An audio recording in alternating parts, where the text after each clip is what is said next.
నాయుడు బావా ఆగు. అపర్ణ, అపర్ణ, దిష్టి నీళ్లు తీసుకురామ్మా.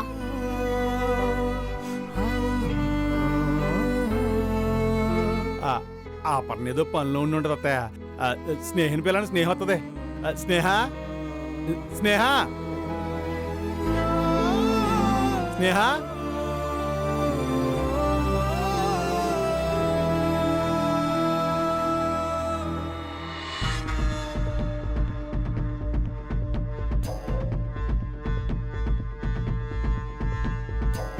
స్నేహ, స్నేహ వెళ్ళి తీసుకురా.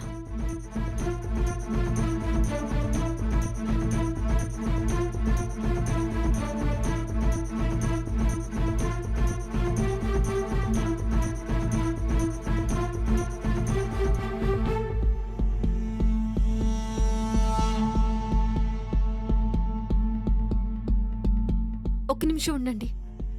వచ్చారా?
అయ్యో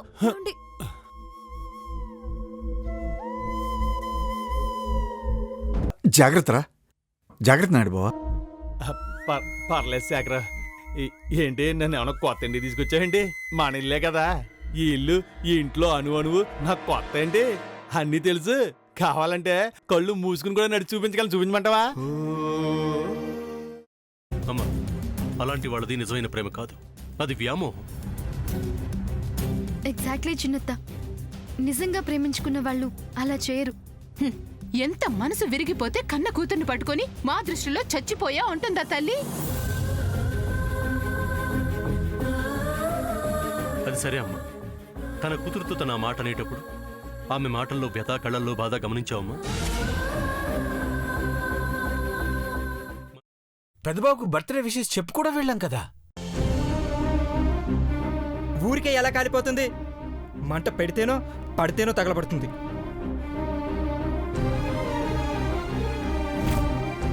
కరెక్ట్ చిన్నబాబు, నీకొచ్చినట్టే నాకు డౌట్ వచ్చింది. పార్వతే షర్టును తగలబెట్టిందనుకుంటా.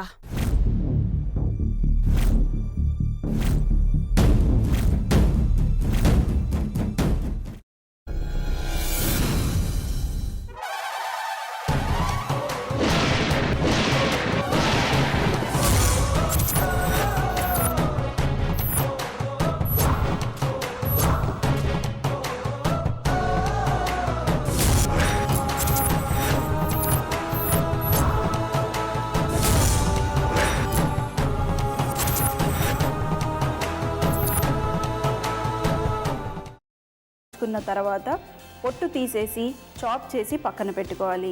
ఒక ప్యాన్లో కొద్దిగా నూనె వేడి చేసి అందులో ఆవాలు, మినప్పప్పు, శనగపప్పు, కరివేపాకు, సన్నగా తరిగి పెట్టుకున్న ఉల్లిపాయలు వేసుకుని 1 నిమిషం పాటు వేయించుకోవాలి. ఆ తర్వాత కాల్చి కట్ చేసి పెట్టుకున్న వంకాయని కూడా అందులో వేసుకుని బాగా మిక్స్ చేసి బౌల్లోకి ట్రాన్స్ఫర్ చేసుకుని అందులో తగినంత చిక్కటి పెరుగు లేదా పల్చటి పెరుగు వేసుకుని మిక్స్ చేసి అన్నంతో కానివ్వండి, చపాతీతో కానివ్వండి సర్వ్ చేసినా చాలా బాగుంటుంది.